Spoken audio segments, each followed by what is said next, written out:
Are you going to double down on your feud with Belgium in light of Lefevere's latest BS? I think I may have already. Yeah. I can't help it. It's like moths to a flame. He's said that women are unsafe and get assaulted. I'm trying to choose my language carefully because I don't want to be inflammatory. Yeah. Because they drink too much, essentially. I mean, that's a truncated version of it. Yeah. And so, yeah, I tweeted about it. So a co-host said to Patrick Lefevere, women are at risk if they're out walking alone, and he basically came back and said it's because they drink. Yeah, it didn't happen when they didn't drink in the past. Like, seriously, this guy's a douche canoe. So why weren't they drinking in the past, Patrick? They were in the kitchen, Joel. We can dive into that a little bit later. This is the Wheelhouse Podcast. Welcome. You might notice a little bit of a change of scenery here today. It's a very, very, very, very special edition. And can I just say quickly, this is the 38th installment of this podcast, and 3 of those installments have been what I call, or what everyone calls, OBs, outside broadcasts. It's good to be out of the bunker. I'll throw it to Kate Bates to tell you, where are we, Kate? I'm so excited. We are at the Anna Meares Velodrome on the outskirts of Brisbane. This is where the Commonwealth Games were held in 2018. This is where the 2032 Brisbane Olympic track cycling events will be held. It is, I love this place. It's the Queen's house. I mean, this is really Anna's house, but Joel, you know that the boards, they get my blood pumping. Yeah, I've got goosebumps and sweat beads. To be fair, it's hot. We're in the middle of a heat wave in beautiful Brisbane. 37 degrees. I was curious, actually. We're going to talk a little bit about the velodrome. Lot coming up today quickly. I think we've got some drama to get through. Is there ever not drama to get through on this podcast? No, I think that's why cycling's such a wonderful sport. Just the gift that keeps on giving. Really We're going to talk about glucose monitoring drama and whether or not the UCI might need to update its copybook and its stance when it comes to athlete health, basically. The world according to Pog, Rog and Remco. We'll get into that a little bit as well. And we're going to run the wheels over the first monument of 2023. And I hope Kate Bates noticed that I just invented a new turn of phrase. We're going to run the wheels over things from now on. I like it. Thank you. For anything else, though, we are here at the Anna Meares Velodrome, a spectacular, spectacular venue. I just want to ask you, it's hot and there's no aircon. It is so hot. And it's one of the things about heat is that when it's hot and everybody's hot, it gets talked about ad nauseum. I've said it probably a dozen times. How are you? Hot. Oh, gee, it's like hot, everything else fails to exist. But it is so hot in here. You can see the fans blowing. It's blowing the rainbows here on our set. Thanks to Mercy for a lovely set that he's put together here. Mercy's done a rep job setting up out here. The fans are actually called, the brand, ready for it, Joel? Yeah. Big Ass Fans. They're actually called Big Ass Fans. They're called Big Ass Fans. And the reason that the fans are going, not just because it's so hot, is because in the design process, beautiful facility, I might add. It is lovely. Designed by Cox Rayner. They did a wonderful job. But somebody forgot to put a little bit of budget next to the air conditioning.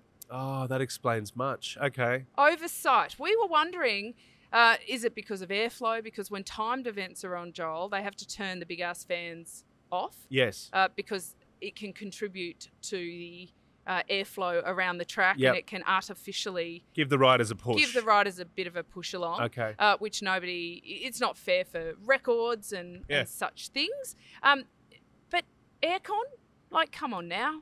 I can't believe that. So can you retrofit it for the Olympics? Because I tell you what, if you're coming here I know it's going to be a different time of year, it's but winter, still. but that's the thing inside this velodrome. It's cold in the winter, like really cold, like less than 10 degrees, because it doesn't get heated up by the outside, and the fans, well, they're not going to do much to heat it up. Right. So there we go. You've been commentating the Aussie track nats and doing a fine old job of it. Let's go through a couple of highlights. Now, we've got highlights on the track and in the combox. Let's go track first. What's caught what's got you shivers? We're a couple of days in. My highlights so far has got to be Christina Clonan taking her 4th sprint title in a row, which takes her to a dozen national championships in the elites. Christina Clonan. Now, she's living in Adelaide at the moment, training with the Australian national team, but she's a Queenslander. And every time she comes home to this velodrome, knocks it out of the park, Joel. Yes. She's classy too. I interviewed her after her three-peat last night. And I also might add, I spent significant time on the interwebs trying to figure out a a more fun name for three-peat. What'd you come up with? I didn't. Did you ask ChatGPT? I didn't. Maybe I should, but Foursome? I was. Thanks, Merksy. There you go. We've landed on one. Just on the top of my head. You can repeat that if you want. Again, Joel, I will foursome not. is what was being said. Thanks. Like an awesome foursome. Yeah. Like the awesome foursome gold medal. I don't know what else winning, you're talking about. An awesome foursome of medals. I don't know whose mind went there then, but it might have been a collective We hive can mind move on. moment. Where we all Anyway, went there. suffice it to say, What I else won't have be you saying that liked? on air now that I've on the broadcast. I'm co-commentating with Scott McGrory, and Scott was going to duck in and do some of the show with us. Joel. Yeah, where is he? Fail on my part. I told him the wrong time, and then he got on a ferry in Brisbane to cross the river without his travel card. Oh no, you can't do that. And when the ferry master said, "Mate, you're going to tap off," he said, "I thought it was free." No, Did he get in trouble by the ferry master? He did. The shipwright. Yes. Oh wow, he's been pulled aside by the skipper. But just as I am glad to have you by my side here, Joel and Merksy, the pair of you kind of keep me in line. Scott keeps me in line in the commentary box because sometimes I have to say, when I'm commentating on things like Christina Clonen's amazing three-peat, Sorry, sometimes I speak before I think. There's not a lot of time. You're speaking for hours on end. You do such a good job, and there's a reason that you commentate all of these major events because you're brilliant at it. But you do have your moments, and you and Scott are a great duo, all of that. There's been a couple of lines that have come out. I don't even know which ones you are going to pick out. I want to talk Joel, about. I'll just get straight into it. Connor Lay has been very, very impressive. I'm so sorry, Connor. You're a very impressive bike rider. How'd you describe him when he was up on the podium? No, it was worse than that. It wasn't just on the podium. So Connor Lay also, it's his. I'm going to give you 2 mics for this. 2 mics for this. It's also his three-peat. So he's a foursome as well. He is in the individual pursuit. As he exploded out of the start gate, instead of commenting on the incredible efficient power he was delivering, my comment was, "Is that a slug on his face?" Referencing his moustache. Look, to be fair, you can have a look at it on our social media. Check it out. See what you think. We'd love to know what you think. Is it a slug? Does it look like a slug? It's right there now for you to have a look at. Let us know. Help Kate out. Is it a slug on Connor Lay's face, or is he just happy to not see a razor? Firstly, sorry, Connor, I apologise. Exceptional performance. That was more important than the facial hair. But look, I'm going to hark back to the NRL here, Joel. We often talk about football and our love for our teams. Parramatta Eels, go Eels. They're sucking at the moment. Please lift your game. 9-3, just quickly. Anyway, right. Ouch. Sorry. Anyway, Joel, what I notice is that the NRL players, I don't know if they all go to the same hairdresser, but their haircuts are just like, who is even doing this? And what I'm noticing when I rocked up to the track the other day, it's going on here. I think they have a communal hairdresser down there who is giving a lot of mullets, trimming a lot of facial hair into these patterns. I've never felt so old, but by commenting on the youths. And their hair. So I didn't mean that to be the first thing that I said, but it was the first thing I noticed, and that was what I said. Dazzling yet scrappy. Dazzling yet scrappy is a great description. I did hear that. It was lovely. That wasn't about Connor Lay, though. That was about context. Sam Gallagher. Yeah. So Sam Gallagher, I've been commentating on the track nats for a number of years now, and Sam Gallagher is a sprinter from Victoria. I've watched him develop through the ranks, and we've previously spoken about how I've managed to watch Luke Plapp develop through the ranks and commentate on him a lot. G'day, Lukey. Yeah. But it's a real pleasure, like you get to see them from when they're learning to race to when they develop. And Sam Gallagher, I think it's fair to say he physically developed a little bit slower than some of the other lads he was racing against, but it never stopped him because he had the raw speed and, more than that, this incredible tenacity when he was racing. Mm-hmm. And every single year, it's like starting again. I have been blown away by his racing style, how he's approached it, and the tenacity. He was racing out there again. Now, he didn't make the top 4, but he gave it as good a run as he possibly could. He was sublime. Yep. Absolutely. And I just love commentating on him. And He was dazzling. It was dazzling, It was. yet scrappy. But his look, style is a little bit scrappy. I love that you've Yeah. explained that really, really well. It now makes perfect sense to me. Yes. Just quickly, I have a nickname. We love nicknames. Oh, we do. We do. Conor Yes. has been extraordinary, and I think this might help make out for Slug. I want to call him Sherlock because his battle with James Moriarty, Professor Moriarty, has been one of the stories of the track so far. You are clearly a Sherlock Holmes fan. Elementary, And dear Bates. who is James Moriarty for our non-Sherlock James Moriarty fans? is the arch villain of Sherlock Holmes, Professor James Moriarty. James Moriarty is also the arch nemesis of Conor Lay. So I'm just throwing it out there. I'm just saying. And I'm just saying. On that note, my father, very big Sherlock Holmes fan. Aw. Our first cat was called Sherlock. Love that. Yes. Love that. Shirlock ended up being a girl, so became Shirley. But when we picked her up, we didn't know girl or boy. Sherlock's She was brother She Mycroft was called Sherlock Yes. Shirley. It works. Now, while we're talking about James Moriarty, a couple of things come to mind Yep. other than Sherlock Holmes. Firstly, congratulations to him because he broke the Queensland individual pursuit record that was previously held by the one and only Jordan Kirby, who was world individual pursuit champion. He's a local here in Brisbane, but kind of famously known, and g'day JK, for defecting to New Zealand.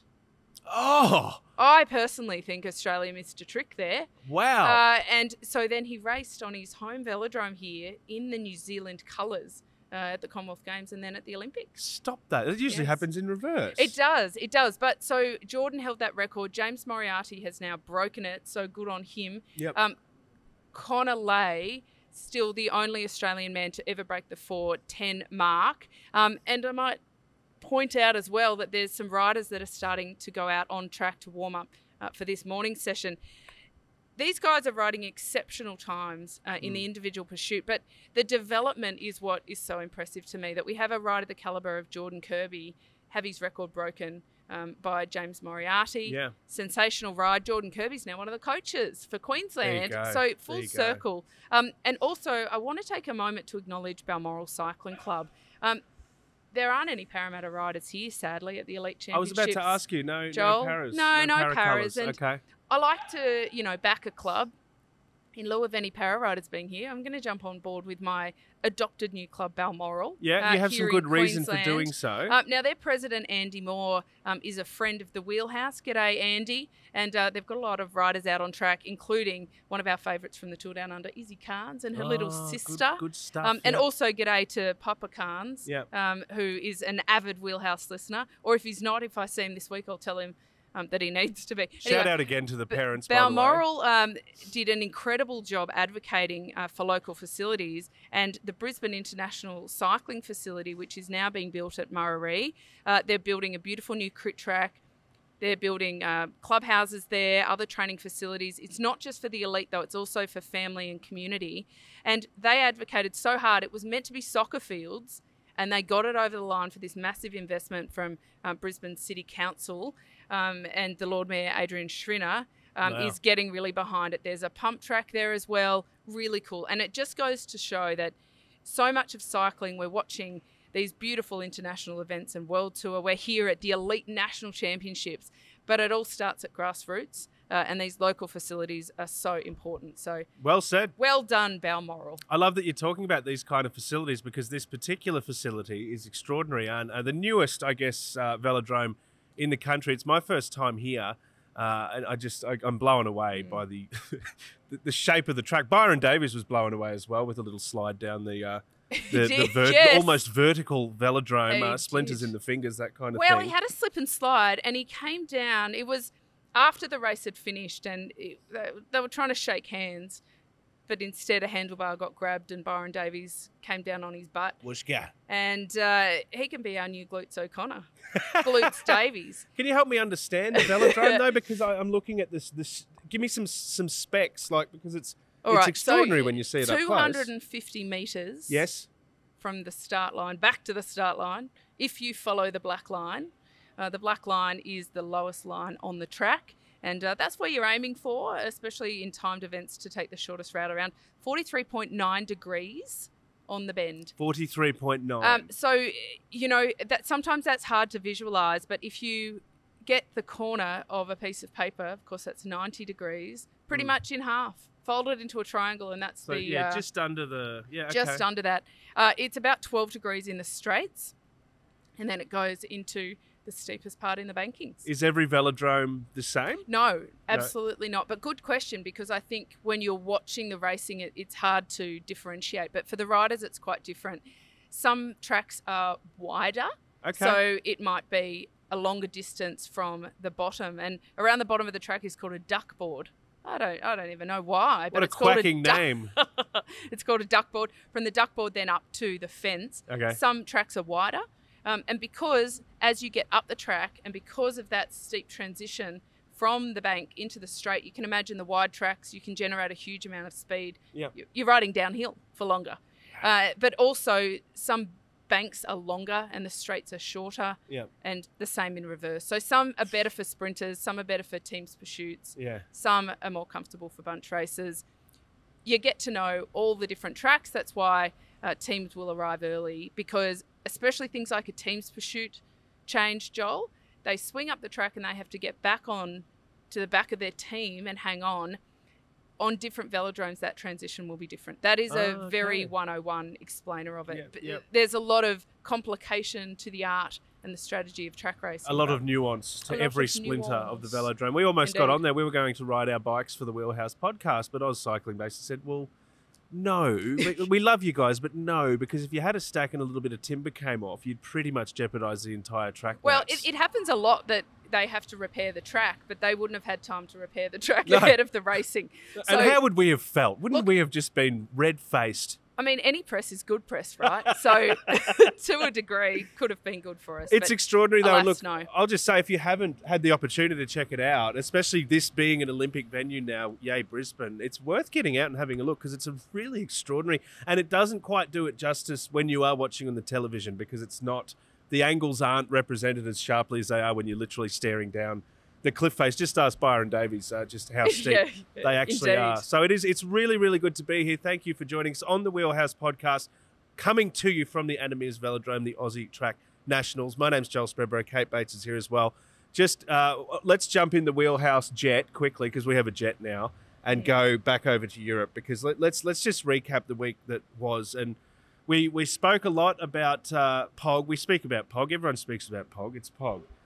Being Pac-Man on the peloton, and went on to do that with a completely extraordinary performance at Paris-Nice. And I want to talk about him, also Primoz Roglic, and I'm going to lead to some awkward questions about a relation of yours, Jonas, as well. But I just want to talk quickly about Paris-Nice, because he's been described as Merckx-like, and that's there's no higher praise in the sport. The domination is real, and it's consistent. And it's, what is he's run 9 out of 15 opportunities basically this year so far. Yeah, his win rate is pretty high. And you're right, anybody being compared to Merckx is a huge compliment. I mean, that's why Merckxy is named Merckxy, because he's earned it. He is the best of the best when it comes to production. I think in any situation, being compared to the greats adds a little bit of pressure. But at the same time, what I've increasingly seen with Pogacar is that there's got a little bit of ego, a cheeky ego. He's not arrogant in any way. Yeah. But he likes winning. It gives him confidence to win. He doesn't win by the smallest margin he can win by. He essentially wins by the biggest margin he can win by. And not everybody does that. Some riders choose to be a little bit more efficient, or they just, so to speak, get the job done. Not Tadej. No, well, we spoke about this on the last episode, but the mind games that he's playing, it's like I'm talking about things where he's literally waving, hey guys, how you going? Yeah, I'm Pog. And then attacking and doing it like at last possible opportunity. This is planting seeds in the heads of rivals. The quote I love post Paris-Nice is, I still have a little bit of improving to do. Not much. Not much, he says. It's an actual, what a great quote that is. And if you're a rival, you just go, stop it. Yeah, I mean, I think that the other thing that I really recognise when I see riders like him is the youth of them. Because the attitudes change when they get a little bit older, and they do start racing a little bit differently. But he has so much passion for the sport. He loves it so much. Yes, it's about winning, but to him it's also about getting off the bike absolutely done. And he shows that by the way he races, because sometimes he actually doesn't make the smartest decision, and sometimes that can bite him in the butt. Not look at this point in the season, no, but when we're talking about Tour de France, when we've got everybody together at their very best, he'll have to rein that in a little bit. And I think UAE give him as much rope as he needs at this point in the season. Yeah. But I think it'll become a little bit of a tighter ship. Is that what happened to him last year? Oh, no, I don't think so. No? I think cousin Jonas Vingegaard was just too good. Yep. But, you mentioned also Rog. I know it's Roglic, but I just like Pog and Rog. Let's go with Podge and Rog. He smashed it at Adriatico. David Gaudu was sensational at Paris-Nice, as was Jonas Vingegaard. It's not just Tadej Pogacar now. It's not just Tadej and Jonas. There are more people coming in towards this club. What about Remco? There's depth in this youth group. In the youth, like we speak about a big three, and we have quite often, and a name that isn't in that is Gaudu, but seems to have put himself into those calculations. I want to ask you, last week you said, look, cousin Jonas, it's okay, sure, let's not read too much into it. Is that still your position? And I guess the question there is, are Jumbo backing the right man based on what we've seen so far this year? And we know that he's had some struggles leading into the season as well. Is he far off the pace? Now, I am not a fence sitter, Joel. Yeah. I'm known for many things. Fence sitting is not one of them, for better or worse. I don't think that Jumbo have backed the wrong man. Mm-hmm. I think that Jonas Vingegaard has a lot more in the tank. I think good, confident start to his season. He is a different kind of rider than Pogacar. He has a different style. He has a different manner. He speaks differently to the media. Yep. We can compare them in some ways, but I think it would be a disservice to both of them to constantly compare them and every characteristic they have. Now, in saying that, I feel like I'm not ready to say goodbye to Roglic at the Tour de France. He's not riding it this year. He's going for the Giro. I reckon he can win it, especially based on his Ripper Adriatico performance in a race that started his season earlier than he expected because of his off-season shoulder surgery. But I feel as though that if Roglic was on a different team or Jonas on a different team, far for me to kick one of them off Jumbo, that we could have another contender. That Roglic could be in that group of Gaudu, Remco, Pogacar, Vingegaard. It's a big five now. Yeah, so we've gone think from a it big could three be, to a big five. But it won't be because Roglic won't be riding in the Tour. But okay. I do think that. So I don't think they've backed the wrong guy. Okay. I just think sometimes when you do stack your team with this talent, big hard decisions then have to be made. Based on what you've seen from Rog, because we said it last week, he shaves his legs and he cuts it up. He's and in fairness to Jumbo, Roglic has had shit luck at the Tour de France. There's a reason we call him sticky tape man. Yeah, like I feel like I want to see him go back on his own terms and see what he can do, because it hasn't worked thus far. Are you sad that he's not going there? I am sad he's not going there. Do you think he's missed a trick, like based on what we've seen in this with his comeback so far? Look, I think given his age, and I think given the crap Tour luck that he's had in the past, that I understand why he won't be there. But I'm bummed because I love watching him race. Same here. One of my favourites, up there with Lulu as an absolute, just a superstar. But look, I love the talk about big three, big four, big five, and how they're all going to circle and come together and where that happens. And I'd love to see them all doing that at the Tour. But anyway, I would too. That's where they have, like these fantasy leagues where you build your own teams. Yeah. They're Who's all on there ours? For me. Wout van Aert, Wout van Aert. Can we have 5 Wouts? And a Remco. This is the Wheelhouse Podcast. We're coming to you from the Anna Meares Velodrome. Now, let's have a look in the women's peloton. And last week we were chatting about Lotte Kopecky having some difficulties with teammates. She's had some far more significant issues occur this week with the passing of her brother. Very, very sad. Nokra Corsa was the race she was going to. Look, to be fair, could have been excused for skipping altogether. After her brother Sepp passed away at 29, she's come out and she's ridden, and she's ridden well, and basically said she was racing for 2 that day. She had her brother at her back, or whatever you want to say, which is extraordinary. But geez, Tough business, really tough business. I get goosebumps. We've both, had some pretty significant grief in our life, Joel, but it doesn't, every time you hear about this kind of incident, it almost brings back what you've felt and you imagine, could I do that? Could I get on the bike and do it? But her brother, 29, older brother, Sep, who she grew up riding with, and he was the reason that she started riding. He was a good junior cyclist himself, really good at sprinting and at classic kind of races. It was a very sudden death too. And I think that for her grieving process started with therapy, with being close and being on the bike. And you're right, she could have absolutely been excused for not riding, but she needed that. And it was very powerful then to win in the way that she did and to be able to carry that. And I know that I often talk about my darling father who got me into cycling and how the grief of losing him has affected me. But if I want to feel close to my dad, I either get on the rollers, because he taught me how to ride the rollers when I was really young, or I go into the mountains and I feel him with me. And I think when I read Lotte Kopecky's interview, that's what I felt. And I thought, he won't just be with her on that day.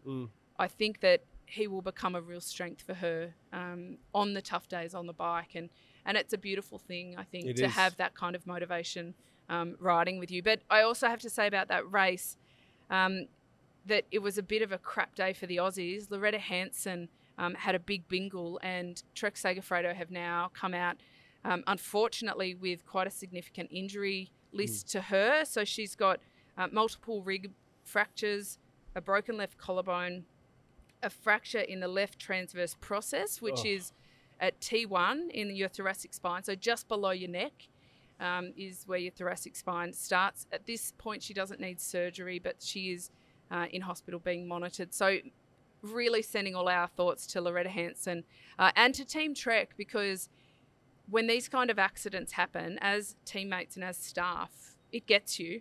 You don't just go, oof, gee, lucky, good luck recovering.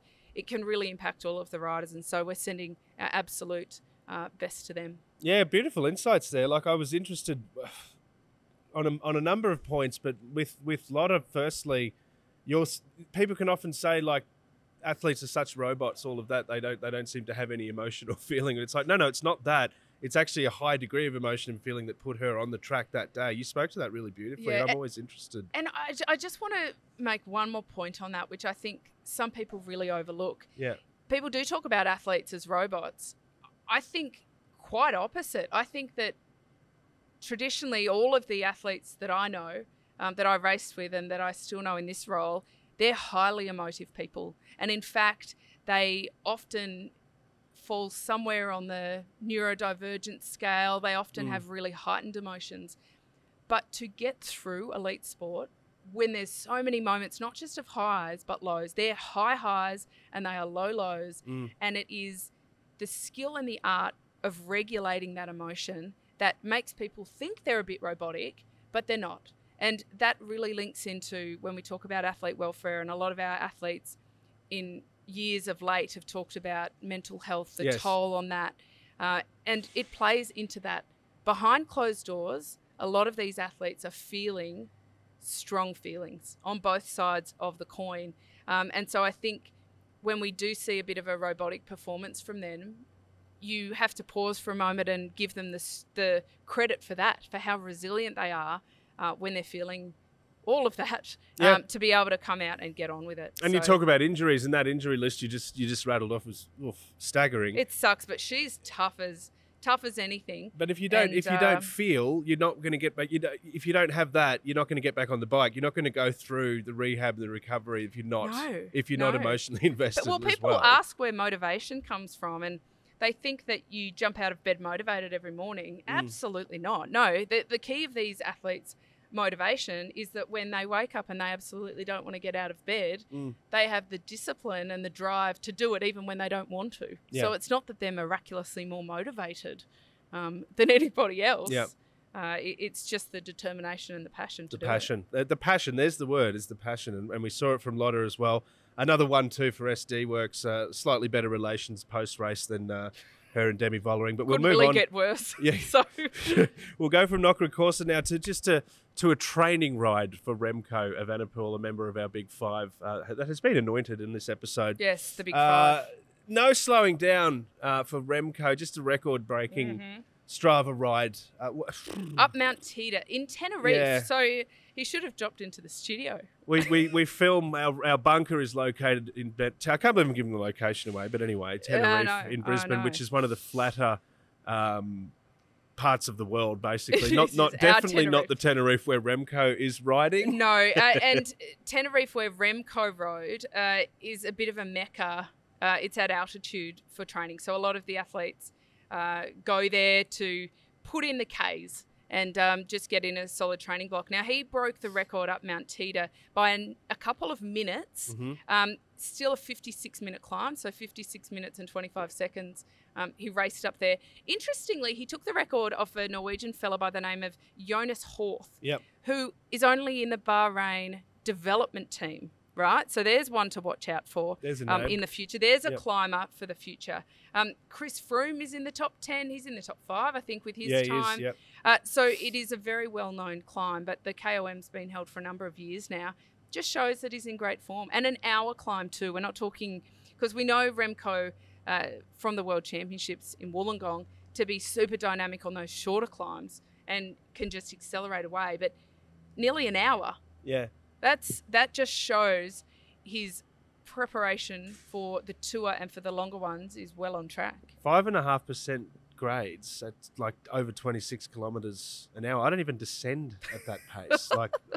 That's crazy. And we've spoken about him being a seated climber as well, just showing off. And it's like he's just a powerhouse. I mean, we're at the Velodrome here, and so far in commentary, I've been speaking a lot about the impressive nature of seated acceleration, and he's the kind of climber that can increase speed and break the legs and the soles and the lungs of those on his wheel while seated. And that's great. And that's significant because it's very obvious when you get out of your seat. Yeah. But when you are seated and you're just turning it on, backing it off, that is absolutely brutal. Yeah. And I'd love actually to find a kilometre by kilometre power profile of his climb up there, because it would be interesting to see if he just went into diesel mode and went up getting faster and faster to break the record, or whether he was, varying his pace a bit along the way. He also holds a record from a different approach, from the northern approach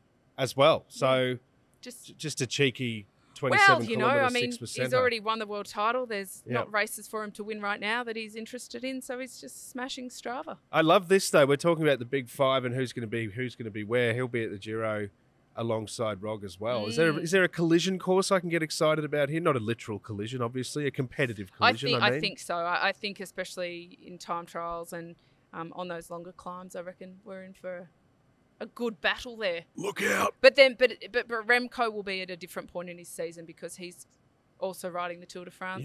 Yeah. And for Roglic, this is it. It won't be his season over after the Giro, but that's his main focus. Yeah, that's his all or nothing. Okay, but Remco doesn't get tired. He's proven it before. No. Wheelhouse podcast. Now let's chat about Strade Bianche. Now we spoke last week. We focused on Lotte Kopecky and Demi Vollering having a stoush, but that whole stoush happened after both of them overtook Kristen Faulkner, of course, who put in a pretty gutsy ride to do what she did and ended up finishing third in that race behind this what I call the squabbling SD Works pair. Now, drama. She had, if you look closely, photos watching the broadcast, you can see she's got something on her upper arm, a protrusion basically that looks like a circular device of some sort. Turns out it was a Super Sapiens energy management system, basically a continuous glucose monitor. The UCI has somehow failed to notice that she had it on until after the race and has now stripped her of her third place. Yeah, so this is an interesting one. So she was wearing what's called an Abbott Libra. It goes into your arm. It's a needle, and it goes into your interstitial fluid, and it measures your glucose values they're interstitial glucose values, not blood glucose, but it's a very similar indicator. Primarily developed for diabetics in blood sugar management. But I've had one on, I was having some issues last year, some health issues. I wore one for quite a while. Significantly helped me improve my health. Yep. I mention that because we're about to talk about the performance side of it, but just as a health device, one of the biggest causes of morbidity around the world is management of blood sugar levels. And athletes should be encouraged to be as healthy as possible, and they should have access to every device available to make sure they're healthy. The sport that they do also puts their body at this incredible limit. And I think that from a safety perspective, they should be encouraging the use of these devices. To clarify further, the UCI bans anything transmittable, right? That has anything to do with metabolic values or lactate values. This monitor is not continuous. It monitors continuous, but it cannot be broadcast. Okay. You physically need to tap a phone to it for it to measure. Okay. So even if she had a phone in her back pocket, not measuring. The car can't measure. It is not a device that they can use to increase her performance in the race. Is there an argument that if it was transmitting, if it was tapped into a phone, that it gives them a competitive advantage? Because here's exactly when you need to stop to refuel to be at your peak. Is that what the UCI is saying? That's an argument. And yes, that's, auspiciously the basis of what the UCI is saying. But I also think that's unnecessary. Yep. And I think it's taking away a tool that can help the health of the athletes more than the performance. All right. So this device, and Super Sapiens is the brand that it was, and Super Sapiens is essentially a monitoring platform. So it's not the device itself. It's what goes into the phone, breaks it all down, and provides the analytics that then help the athletes. She didn't know she was racing. All right. So this is the other important part of it. She didn't knowingly go in with it on her arm, because if you can't race with them, it means you can't train with them, because they stay on your arm for a month. Yeah. You can't take them on and off. When you take it off, you throw it in the bin. These aren't inexpensive devices either, I might add. So she's gotten a late call up. She's looked at the rules, regulation, listen to this, 1.3.006 BIS. Yes. Right? She's looked at the regulations, interpreted it as such. It is not transmitting, therefore it is acceptable, because there is no live transmission. So she's thought about it. She hasn't just overlooked it, and she's thought it would be fine.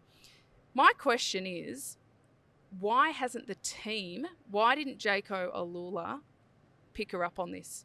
It is, even though it's a crap rule in my estimation, and I think that this should start a lot of debate and a lot of research by the UCI to consider whether this rule is fair and relevant. It's a rule. Jaco Alula knew it was a rule, and I don't think it's fair to make the riders interpret this ridiculous rule book and understand the nuances of it. I think it's the team's responsibility to do that, and I think the team should have told her to take it out. Surely they've had a discussion about it, though. Like, you can't, you couldn't think a team hasn't said, oh, let's chat about you wearing that today. If they either didn't notice, which in my opinion is not good enough. If they did notice and they discussed it, then they've misinterpreted the rule. And I think the responsibility should be on the team to say, you've misinterpreted that, Kristen. This is the rule. That might cause a bit of debate. I mean, what do you think? I'm curious. Is like, are we implying that she's like snuck it on and she's like... No, she was very clear. She read the rules. That's how she interpreted. She thought it was fine.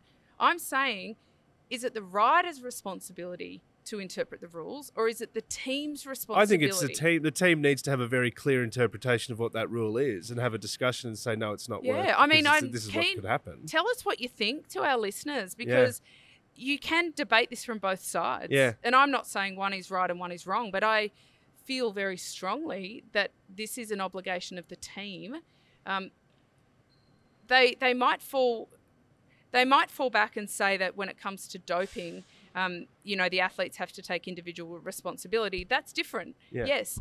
The team cannot possibly monitor what an athlete puts in their body 24 hours a day. Yeah. But on this kind of thing, That's just my view. So I'm curious as to what people think about that. I think you make a really good point. I think the team, I'll just say again, the team needs to be well across the implications of what they're doing. And if it's something that can cost you a podium in an event like that, and I love how the UCI comes out and says, we won't do anything else.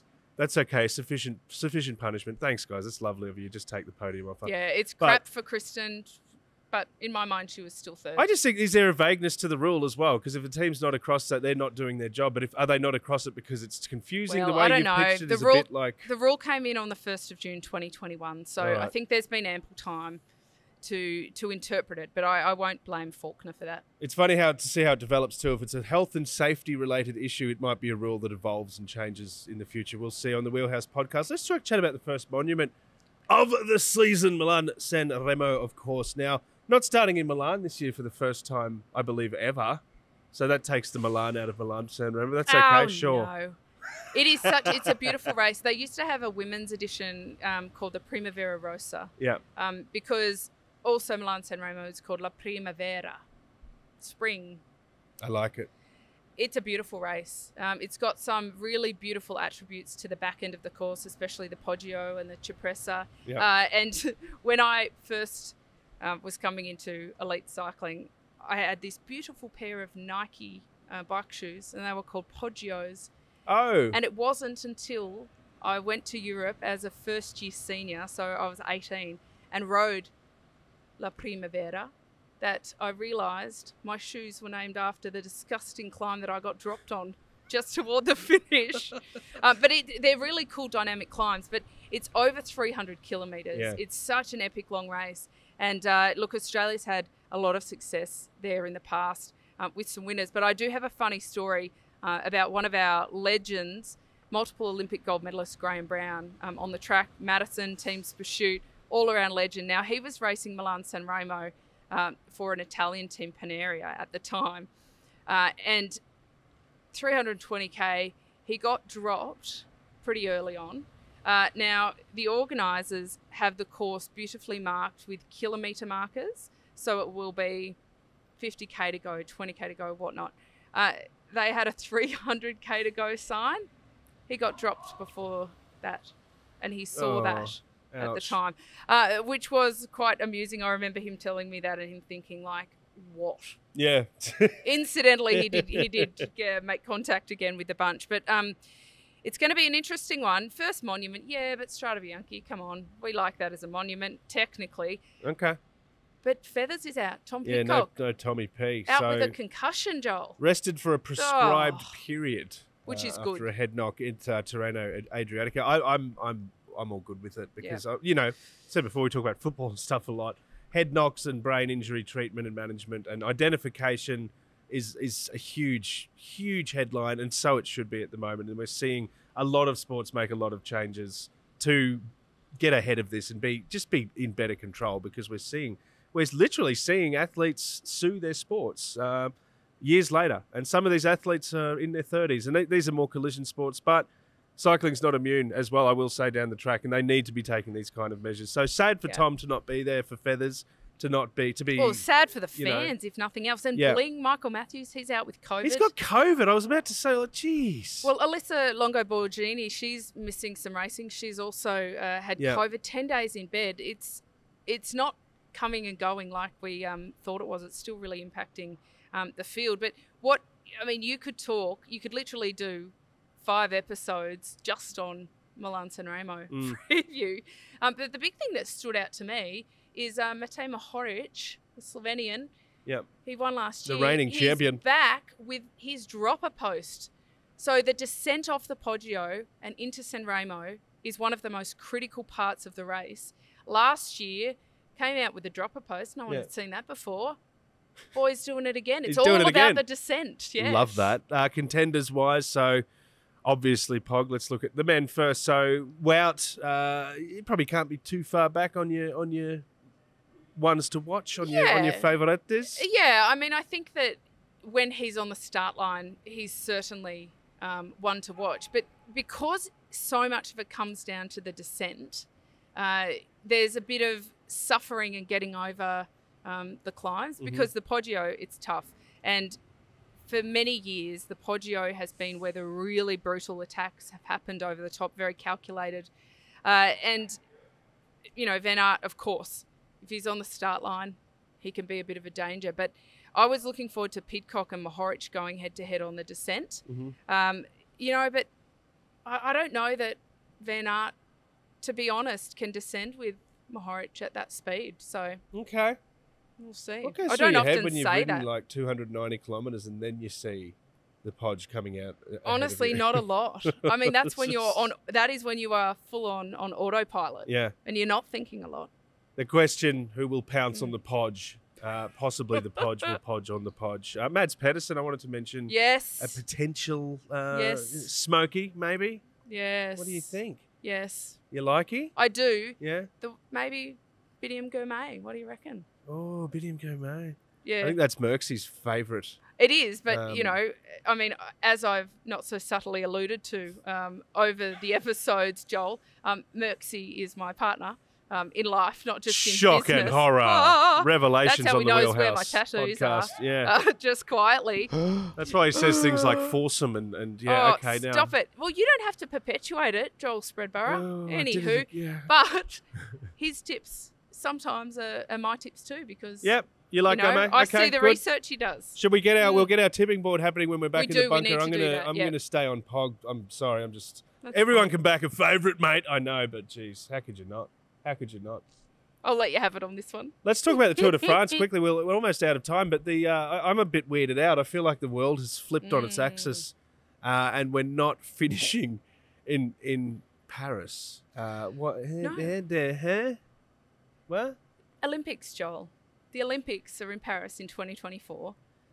The Champs-Élysées will be busy. Okay. No that's the room reason. for the Sure. Tour de France. Well, interestingly though, I love, you know, I'm a bit traditional. I love a good finish on the Champs-Élysées. Yeah, I don't know. I love Surely you that. can- But there's a lot that don't. There's a lot of people who are like, really mix it up a bit. Okay. So So we're going to I final think it'll stage be a bit a time divided. trial instead. Yes. Right. In Nice. In Nice. Is this just a Nice. one-off? So an Olympic-related one-off? I don't think that we can say that. I mean, Yeah. I think that once ASO gets brave with their planning for the tour, who knows? And it depends how popular it is too. You know, if sentiment is saying, bring it back to Champs-Élysées, Yeah. they'll bring it back. I But, think you know, there's room for both. Get the Olympics, and the tour. It's all for the good. women, they haven't followed the same convention. So Yeah, true. I think this might be, you know, the winds of change Okay. are blowing, Joel. Paris-Roubaix, quickly while we're yeah. in the region. I love this because we often talk about animals and the role they play in the sport, and usually it's a role of aggravation. Let's be honest, horses getting in the way, that kind of thing. This time the animals are doing their bit. They're really They doing are. their bit. They're tucking in. They're chewing up the grass. We've got a herd of goats clearing up the Arenberg forest ahead of Paris-Roubaix. And what I love about this is that your man, your favourite Wout, has offered his personal herd of goats Hold on. to help. Hold on, let's clarify. Two. There's two goats. I don't know if that qualifies as a herd. The Wout Van Aert herd. But yes, they've gotten. It's very environmentally friendly. Obviously, the cobbles need to be cleaned up before they race through there. They can't be covered in weeds or grass or anything like that. I mean, if for no other reason, it's dangerous for the riders in the wet. Yeah. It's just, you know, essentially a slip and slide anyway. So they've gotten the goats out I love to it. have a nibble. I love it too. It's I good for think the planet. cool. It's good for the goats. It is, and I had to laugh because when Wout offered his two goats up, which I think is, you know, very sporting of him. Yeah, it sure is. Somebody replied, one of his fans, Marcel Steyman, and he said, and it's in Dutch, it says, "Je bent zelf de goat," which is to say, you're the goat. You're the goat. You're so the goat. Is Marge saying you need to be out there chewing the grass up as well, Wout, because you're the goat? I think it's probably more a compliment. Like, Okay. you're the goat, man. You are the greatest of all time. Although, knowing what the Belgian fans can be like, perhaps he's saying you get out there yourself and do it. I know don't that seems You can really take obvious, it- but I wouldn't be surprised. Wout. Take it one So, way or the so other. essentially, Marge is saying you can offer us 3 goats, Yes. 2 actual goats, Yes. and the goat. And when I lived in the Netherlands, in Amstelveen, which is just out of Amsterdam, I might add, Yeah. I had mini goats in the backyard, not in my yard, Okay. but across the fence. And I often got woken up by the bleating of said mini goats. They'll do it. Yeah, So, they'll do it. You know, Yeah. everybody loves a mini goat and a mini animal. Yeah. Okay. You know, who are you if you don't? So I'm Joel, and I'm impartial. I'm Kate. Look, and if I I love had mini if I had a goats. pet goat, sure. Save me on lawn mowing, Exactly, basically. yeah. This is the Wheelhouse Podcast. We're here at the Anna Meares Velodrome, the Aussie track nats. You've got another big day coming up. All the best. I do. Thank you. Yes, we have another big day of racing. And Joel, I miss you up in the commentary box. I've taken to giving the riders some nicknames in your honour. My favourite so far, and again, apologies to Tom Cornish from New South Wales, but he rode in the men's sprint final. He's got very pale skin, much like myself, and I've coined him Cornish Pasty. So, well done, Tom Cornish. But that's, does he know a few about more this days yet? of that. No, he might after this, though. You'll get a chance. G'day, Tom. Hello, Tom. Shout out, all the best. And all the best to all the riders here. It's an extraordinary facility. As I say, if you get a chance, if you're in and around beautiful Brisbane, it's worth checking out. Olympic venue as well. Maybe they'll have some aircon by then. Also, we won't. Fingers crossed. We'll We'll sit under the big ass fans in the meantime. And a very big thank you to Merksy, who's schlepped all the gear out here to make this OB possible. He's our goat. So this is it. This is our third outside broadcast on the Wheelhouse Podcast. It's always a pleasure. Please tell your friends, like, share, and let us know what you think. We're always spouting off opinions. We'd love to know what you reckon, especially Kate, because as she says, never one to sit on the fence. And I think she's proven that yet again today. Want to go for a few laps? Let's go do a lap. The Wheelhouse Podcast. Thanks for joining us. Ah.